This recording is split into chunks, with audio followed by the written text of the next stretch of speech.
"She's your burden now." Those were my mother's exact words the night my sister dumped her 3-month-old baby on my doorstep and vanished into the rain. She didn't ask if I was okay. She didn't even look at the baby. She just handed me a life I never planned for and walked away.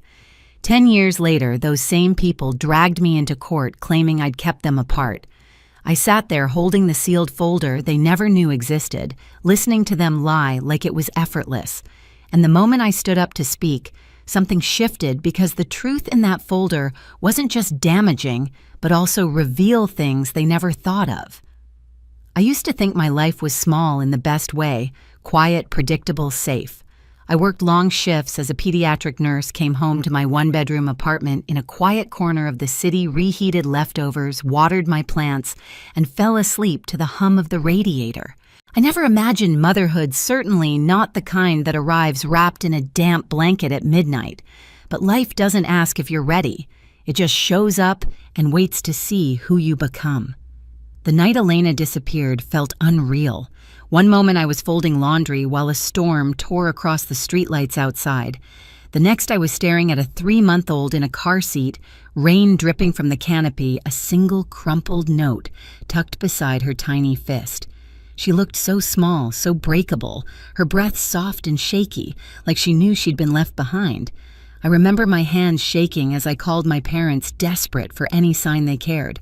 My mother answered on the second ring, sighed like I'd inconvenienced her, and said the sentence that would carve itself into my ribs, "She's your burden now." My father didn't even get on the phone. They hung up before I could say anything else. Even now, a decade later, I can still feel the thickness of the silence after that call. It was the moment I realized no one was coming to help, not Ross, who left 2 weeks later. Not my parents, not anyone. It was just me and a baby who had no one else in the world. I didn't sleep for the first 48 hours. I learned how to warm bottles by watching videos between sobs. I ran to the store at dawn with Lily tucked into my jacket because I didn't own a single thing for a child. I changed my entire life without a second thought. And slowly, something shifted from obligation to love, from survival to devotion. Lily would grip my finger and look at me like I was the only solid thing in her world. And maybe I was. People talk about chosen family like it's a soft idea, but mine was built through storms, tears, and promises whispered in the dark. And for 10 years, it felt unshakable, at least until the day Elena came back. Elena didn't return with an apology. She returned with a performance.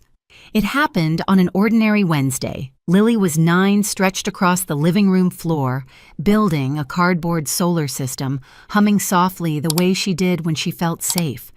My phone rang with an unknown number. I almost let it go to voicemail. Almost.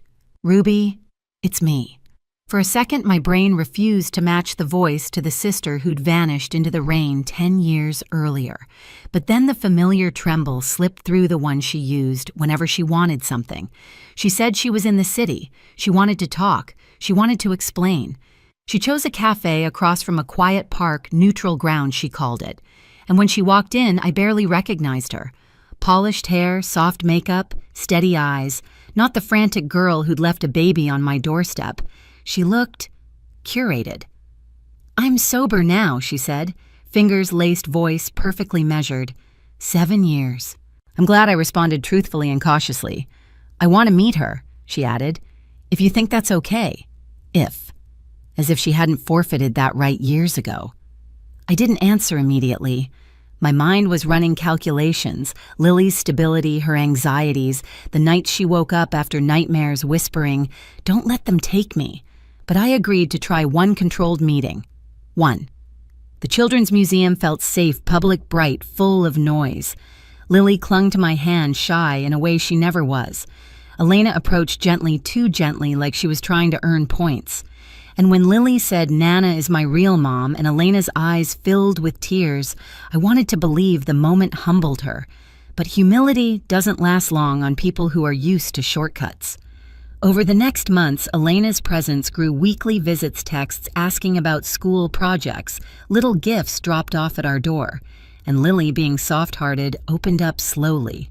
I didn't trust it, but I didn't want my fear to become Lily's cage. Then one night, after Lily had fallen asleep, I got a message, "We have something important to discuss.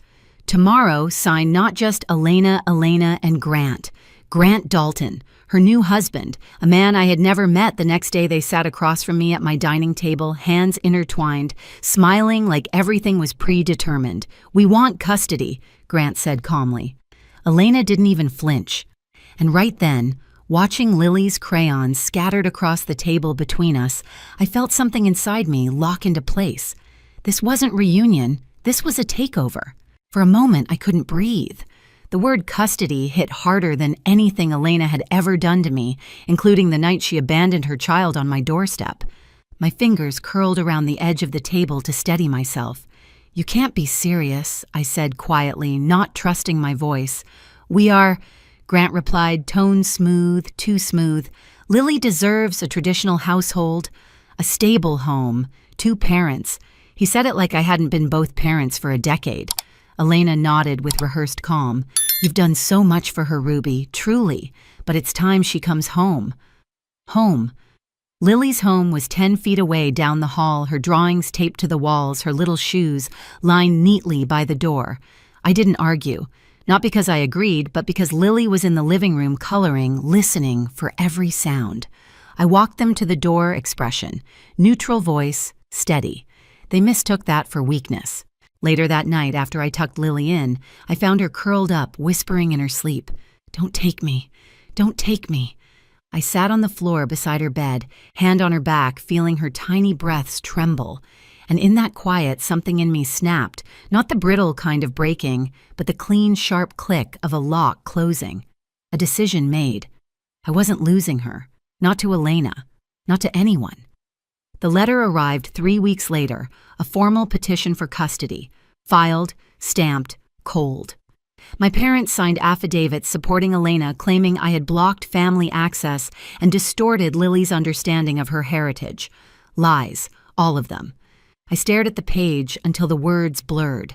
My parents, people who never bought Lily a birthday card, were suddenly claiming I had kept them apart. Collapse doesn't always look like falling apart. Sometimes it's quiet, a sinking, a cold clarity. I hired an attorney the next morning. Julia Hernandez had kind eyes, sharp instincts, and a voice that didn't tremble. After reviewing everything, she looked at me with a steady seriousness. "This isn't a reunion case," she said. "This is a power grab, and possibly a financial one." "Financial," I repeated. Julia nodded. "Their timeline doesn't make sense. People don't come back after 10 years by accident. I suggest we verify what they've been doing before they resurfaced." Enter Detective Harris. He was quiet, methodical, and had a way of sliding information across a table like he was dealing cards no one wanted. Within 2 weeks, he'd uncovered 3 things that turned my stomach. Grant was drowning in debt. He'd been searching for Lily's biological father for months. That man who Elena had never named had recently inherited several million. Suddenly, everything made sense. Elena's polished reappearance. Grant's interest. The urgency to get custody now, not for love, not for redemption, for money. I stared at the documents Harris gathered, financial inconsistencies, online searches, messages between Elena and my parents, proving they'd been in contact for years. A betrayal wrapped in a decade of silence. I wasn't collapsing anymore. I was preparing, and when the court date came, I would not walk in holding fear. I'd walk in holding the truth. The courthouse smelled like old paper and cold air, an odd mix that somehow made everything feel more real. I sat beside Julia, palms damp, the sealed folder resting between us like a live wire. Every few seconds, I glanced at the door, imagining Lily at school, unaware of the storm reaching its peak. Then Elena and Grant walked in. Elena wore a soft blue dress, her hair styled into gentle waves meant to signal innocence. Grant had on a sharp suit and that confident half smile he used like a shield. Behind them, my parents took their seats, hands folded like they were attending a church service, not a trial they helped orchestrate. When the judge entered, the room shifted. Judge Harrowman, silver hair, calm gaze, sat down, scanned the court, and said, "Let's proceed." Elena testified first. "My sister kept Lily from me," she said, voice trembling perfectly on cue. "I was sick, but I got better. I wanted to reconnect. She refused. She shut me out. Her attorney nodded, encouraging. And your parents? They were heartbroken, she whispered. Ruby didn't let them see their granddaughter, a lie delivered like scripture. My parents took the stand next, repeating it. She alienated us, my mother said with a practiced sigh. We tried, my father added. She wanted Lily to forget us. Not once did they mention the nights I begged them for help, the birthdays they skipped, the hurt they caused, when Lily asked why they didn't stay. Grant testified last. Cold, polished, dangerous. Ruby's unstable schedule, limited income, and lack of a two-parent household put Lily at a disadvantage, he said. Elena and I can give her stability, opportunity. Opportunity. The word tightened something behind my ribs. Then it was my turn. Julia guided me through the story, carefully showing photos, school reports, therapist notes, testimonies from teachers, neighbors, doctors. Every document painted a portrait of Lily's life as it truly was, stable, loved, nurtured. But even as I spoke, the opposing attorney tried to dismantle it. You work 2 jobs, correct? I do telehealth after Lily is asleep, I answered, to save for her future. You're unmarried? Yes. You rent? Yes. Do you believe you can provide what a married couple with a home can? Julia objected. The judge sustained it. But the damage wasn't the question. It was the implication. I inhaled slowly. I can provide her everything she actually needs. Safety, stability, love. The things she's known only with me. The judge watched me closely. Her gaze wasn't cold, just measuring, weighing truth against appearances. When testimony ended, the judge folded her hands. Does the respondent have additional evidence to submit? Julia nodded. Yes, Your Honor. We do. My heartbeat thudded. This was the moment everything turned. She lifted the sealed folder. May I approach? Proceed. The folder landed on the judge's desk with a soft thud, but the sound sliced straight through the room. Elena frowned. Grant shifted in his chair. My parents leaned forward. Judge Harrowman broke the seal. When she opened the first page, her eyebrows lifted. The second page she inhaled sharply. By the third, her expression had hardened. What is this? She asked. Voice controlled but edged. Verified findings from a licensed private investigator, Julia said, including financial records, communication logs, and search history obtained legally. The evidence directly contradicts testimony given in this courtroom. Elena's face drained. Grant's jaw clenched. The judge read silently for nearly a minute. Then, Miss Morgan, she said, addressing Elena, were you aware your husband has been attempting to locate Lily's biological father? Elena blinked. What? Were you aware that this man recently inherited a substantial estate that Mr. Dalton initiated a search immediately afterward? Grant opened his mouth, but his attorney yanked his sleeve. Elena's voice cracked. I didn't know the details. The judge's gaze sharpened. That is not what these messages suggest. My parents shifted nervously. And Mr. and Mrs. Lane. The judge continued, turning toward them. Can you explain why your phone records show regular communication with Elena for 3 years? Despite your sworn statements claiming you did not know her whereabouts, my mother stammered. My father wiped sweat from his brow. I don't tolerate perjury, the judge said flatly, especially in a case involving a child. Julia placed a second set of documents on the desk. Additionally, Your Honor, you'll find school counselor reports indicating severe anxiety episodes in Lily due to fear of being separated from her primary caregiver. That landed harder than any financial lie.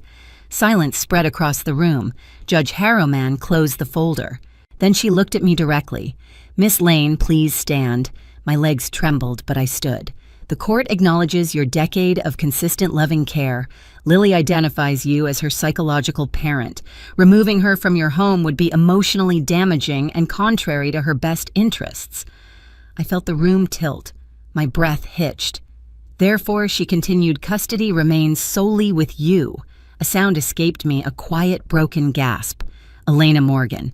Judge Harrowman said firmly, you are granted supervised visitation contingent upon continued compliance with all court recommendations. Grant shot up. Your Honor. Sit down, Mr. Dalton, she commanded. Your financial motives are documented, and the court will be notifying the proper authorities for further review. My parents stared at me like they no longer recognized who I was.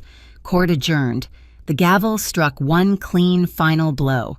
What followed felt like a blur, chairs scraping, whispers filling the room, attorneys packing up. Elena approached me slowly, eyes red, voice thin. I didn't know she whispered. "Grant." He said I stepped back, not out of anger, out of self-preservation. "You had 10 years," I said quietly. 10 years to show up for her. You came back for the money, not the child. She didn't deny it. As I walked out of the courtroom, sunlight spilled through the tall windows, warm against my face. I stepped into it like someone surfacing after years underwater. My phone buzzed a message from Lily's art teacher, a picture of Lily smiling, holding up a drawing of the two of us, a family made by choice. Not blood, not lies, not entitlement. I finally exhaled. We were safe. And this time, the truth had done the fighting for me. The weeks after the ruling felt strangely quiet, like my life was finally settling into the shape it was always meant to hold. Lily slept through the night again. No more nightmares, no more clinging at school drop-off. She drew brighter colors, sunny yellows, sky blues, not the anxious grays that had filled her pages for months. I met with my parents once at a neutral cafe.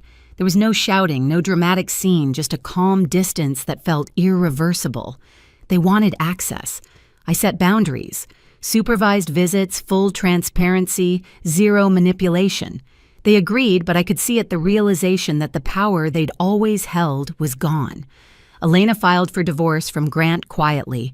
She sent a short message apologizing, not expecting forgiveness. I didn't offer it, but I didn't shut the door on her either. For Lily's sake, I could leave room for something gentler. Julia helped me finalize long-term guardianship paperwork, ironclad, undeniable. One evening, as Lily and I sat on our small porch eating ice cream, she leaned against my shoulder and said, "Mom, we're okay now, right?" I smiled, smoothing her hair.